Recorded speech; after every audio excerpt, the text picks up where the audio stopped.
नंदापुर गांव में बंसी नाम का एक नौजवान नाविक रहता था। नंदापुर गांव की सीमा में आने जाने के लिए लोगों को नाव का ही सहारा लेना पड़ता था। बंसी एक सीधा साधा नाविक था। उसके परिवार में उसकी पत्नी और एक बूढ़ी माँ थी। बंसी बेहद गरीब था। बंसी के ऊपर नंदापुर गांव के लगभग सभी लोगों का कर्जा चढ़ चुका था। आज बंसी अपनी नाव के पास पहुंचता है कि तभी गांव का सेठ यानी धनी राम कुछ लोगों के साथ उसके पास आ धमका। सेठ बोला, बस बहुत हो गया, अब मामला बर्दाश्त से बाहर होता जा रहा है। समझ गया? पूरे 6 महीने हो गए मुझे बेवकूफ बनाते हुए तुझे। आज मैं अपने पैसे लेकर ही रहूंगा, समझा? बंसी बोला, मुझे कुछ दिनों की मोहलत दे दो सेठ जी। आप तो जानते ही हो कि इस वक्त धंधा कितना मंदा चल रहा है। सेठ बोला, अबे तेरा धंधा कोई मंदा नहीं चल रहा। सच तो यह है कि तू मेरे पैसे देना ही नहीं चाहता।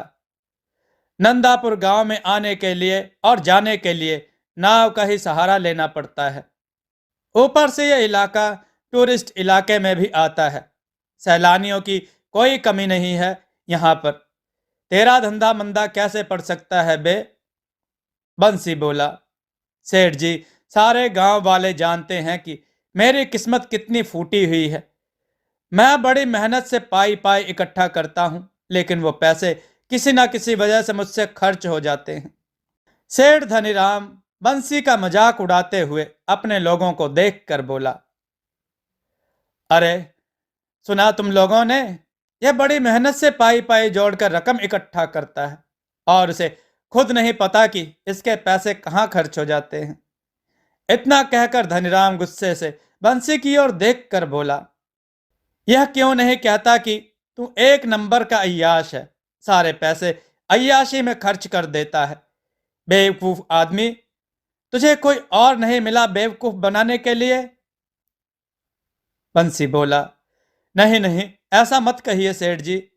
नंदापुर के सारे लोग जानते हैं कि मैं कितना शरीफ हूं। मेरे घर में मेरी पत्नी और मेरी बूढ़ी माँ रहती हैं। सेठ बोला, मैंने तुझसे यह नहीं पूछा कि तेरे घर में कौन कौन रहता है, समझ गया? अरे तेरे घर में तेरी बूढ़ी माँ रहे या तेरी पत्नी, मुझे इससे क्या। मुझे तो बस मेरे पैसे से मतलब है। और रहा सवाल तेरे शरीफ होने का, अरे तूने तो सारे गांव से कर्जा ले रखा है और जहां तक मुझे जानकारी है तो उन्हें किसी के पैसे नहीं चुकाए। बंसी बोला, मुझे थोड़ी सी मोहलत और दे दीजिए सेठ जी। मैं वादा करता हूं कि मैं आपकी एक एक पाई चुका दूंगा। सेठ बोला, ठीक है, लेकिन इस बार मैं तुझे 10 दिन से ज्यादा की मोहलत नहीं दे सकता। 10 दिन के अंदर अंदर अगर मुझे मेरे पैसे नहीं मिले ना, तो मैं तेरा मकान तुझसे छीन कर तुझे धक्के देकर तेरे मकान से बाहर निकाल दूंगा। समझ में आई बात? इतना कहकर धनीराम वहां से चला गया और बंसी अपना मुंह लटकाते हुए अपने काम पर लग गया। शाम को थका हारा बंसी जैसे ही अपने घर पर पहुंचा, उसकी पत्नी बोली, आ गए सेठ जी घर पर। आपके पीछे बहुत सारे मेहमान आपको पूछते हुए आए थे। उन्होंने आपका काफी देर तक इंतजार किया और बेचारे इंतजार करके बहुत थक गए। अभी कुछ देर पहले ही गए हैं। बंसी बोला, झुमकी, मैं जानता हूं कि तुम कितनी बात। बंसी बोला, झुमकी, मैं जानता हूं कि तुम किन की बात कर रही हो। बंसी की पत्नी बोली, जब तुम सारी बातें जानते हो तो फिर उन सबके कर्जे क्यों नहीं चुका देते? बंसी बोला, तुम अच्छी तरह से जानती हो झुमकी, पिछले कुछ सालों से मेरे साथ क्या हो रहा है। मैं जब भी कुछ पैसे जमा करता हूँ, वो किसी न किसी तरह से खर्च हो जाते हैं। पिछली बार माँ का पैर टूट गया था, उसके इलाज में कितने पैसे खर्च हो गए। उसके बाद चोट लगने से तुम्हारी पसली फ्रैक्चर हो गई थी, उसके इलाज पर कितने पैसे खर्च हो गए।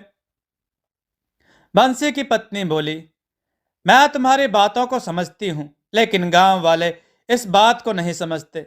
उन्हें तो बस अपने पैसों से मतलब है, और आखिरकार वह तुमसे कब तक पैसे नहीं मांगेंगे।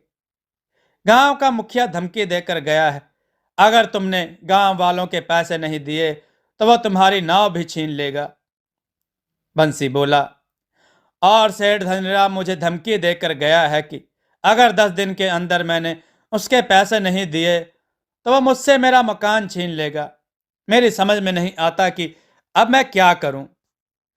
बंसी की पत्नी ने कहा, मेरी समझ में नहीं आता, गांव में जितने भी नाविक हैं उन सबकी ऐश की चांदी कट रही है।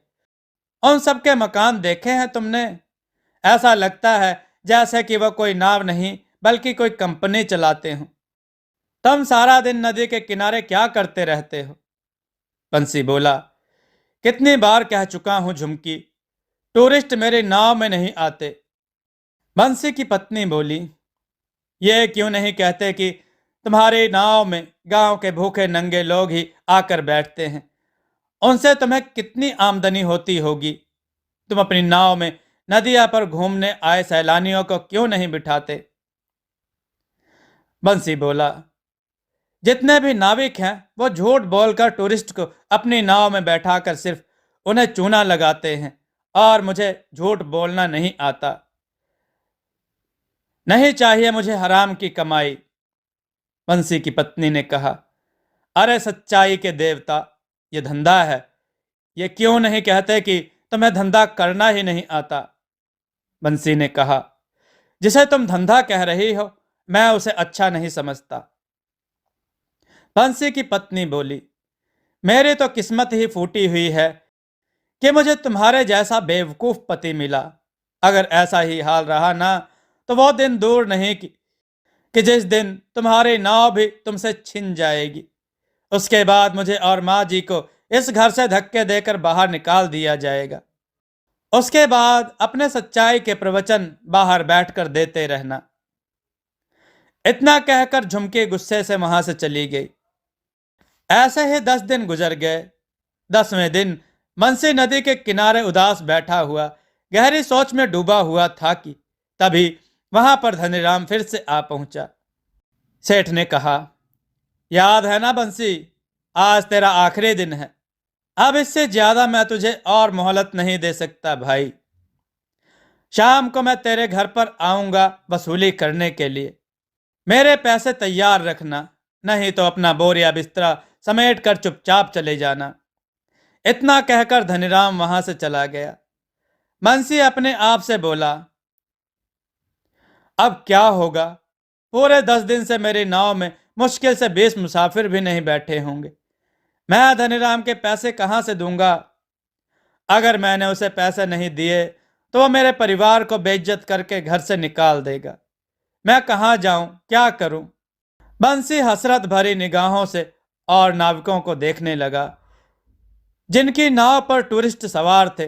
तभी बंसी के कानों में एक बूढ़े व्यक्ति का स्वर टकराया। बूढ़ा बोला, क्या तुम मुझे दूसरी दुनिया के छोर तक छोड़ सकते हो?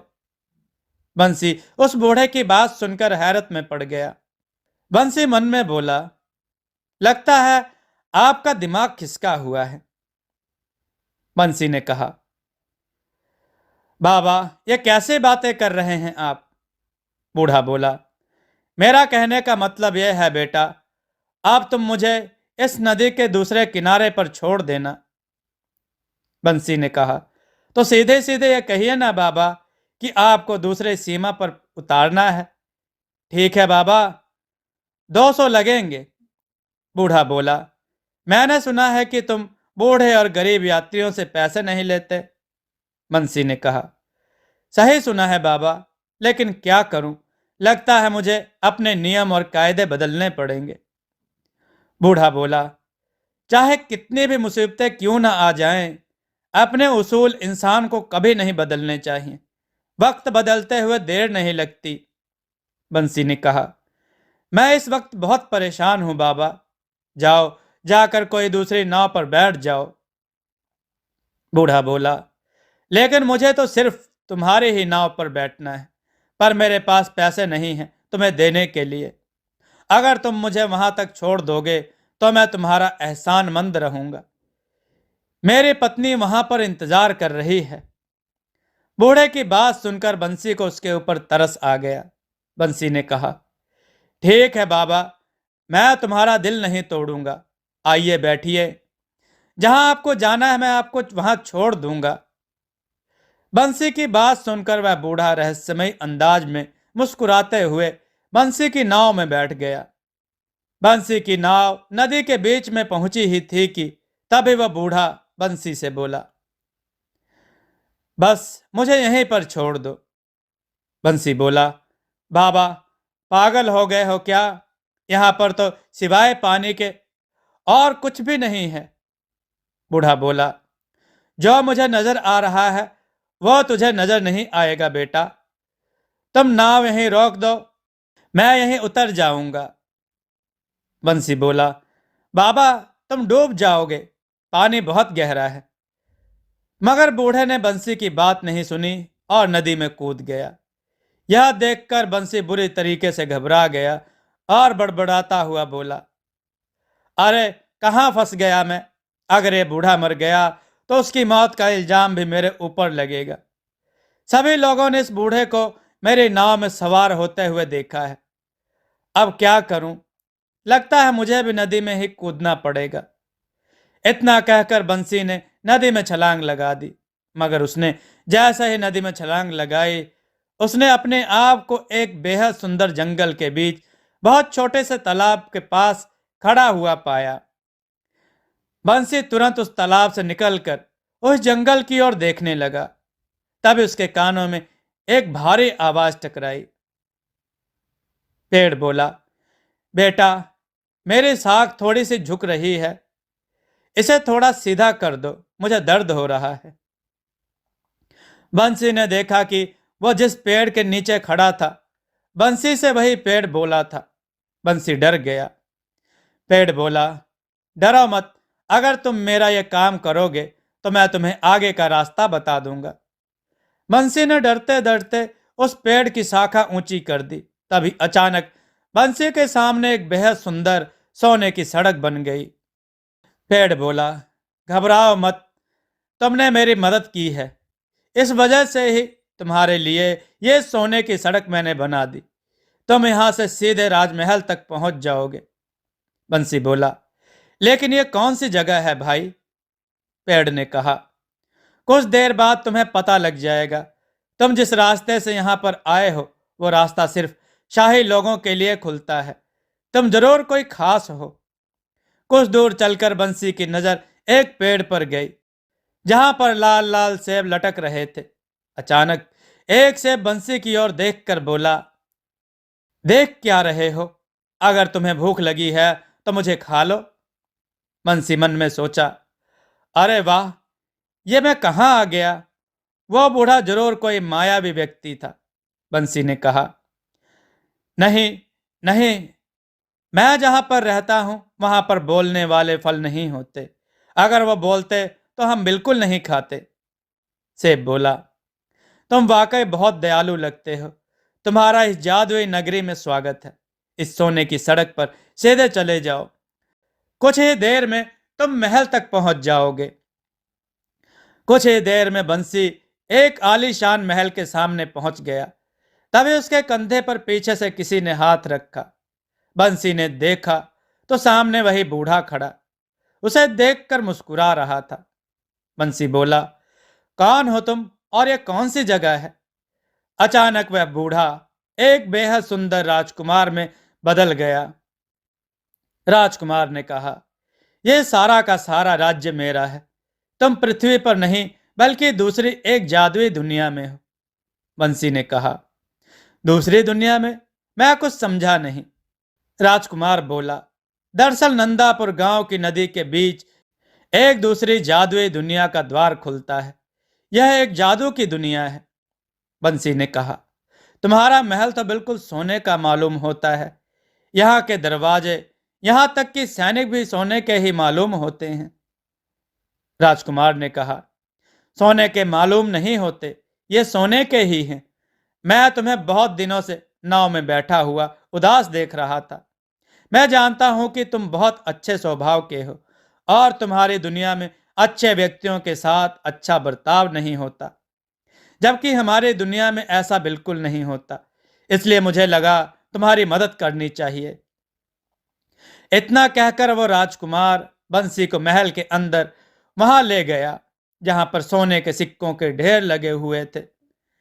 ये सारे सोने के सिक्के तुम्हारे हैं, तुम्हारी जितनी मर्जी हो यहां से ले जा सकते हो और तुम जब चाहो यहां पर आ सकते हो। मगर याद रखना, तुम्हें इस बात को हमेशा रहस्य ही रखना होगा, यहां तक कि तुम्हें अपनी पत्नी और मां को भी इस बारे में कभी नहीं बताना। जिस दिन तुम इस राज को छुपाने में नाकामयाब हो जाओगे, तुम्हारे लिए इस दुनिया के द्वार बंद हो जाएंगे, क्योंकि ये यहाँ का नियम है। बंसी ने एक थैली में सैकड़ों सिक्के भर लिए।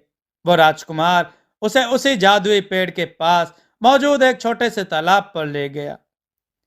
राजकुमार ने कहा, तुम इस तालाब में कूद जाओ, तुम अपनी नाव में दोबारा वापस पहुंच जाओगे। बंसी जैसे उस तालाब के अंदर कूदा, उसने दोबारा खुद को नदी के बीच में पाया।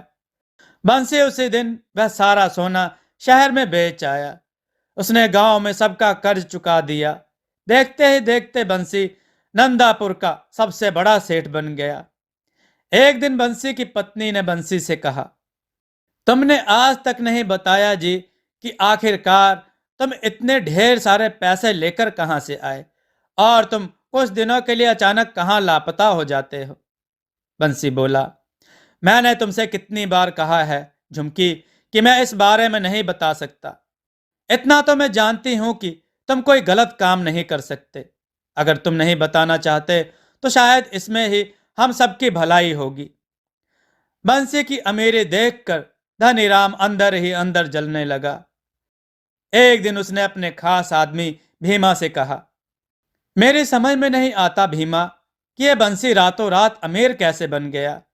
मैं सोच रहा था कि इसके मकान और इसकी नाव पर कब्जा कर लूं, लेकिन इसने तो मेरे सारे पैसे लौटा दिए।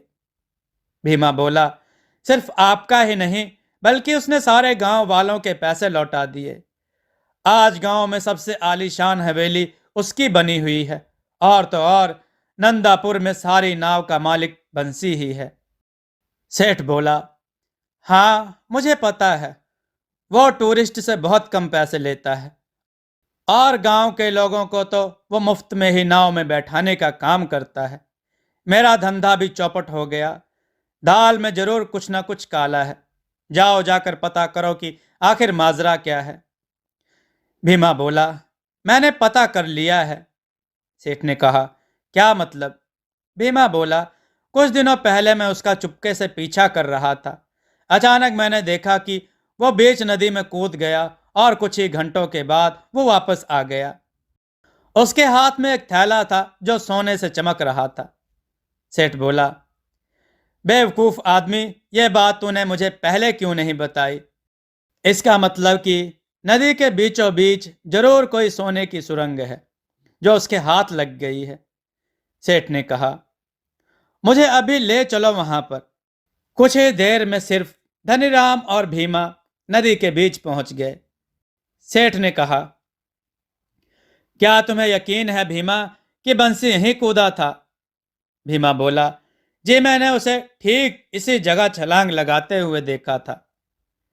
सेठ ने कहा, तो फिर देर किस बात की है?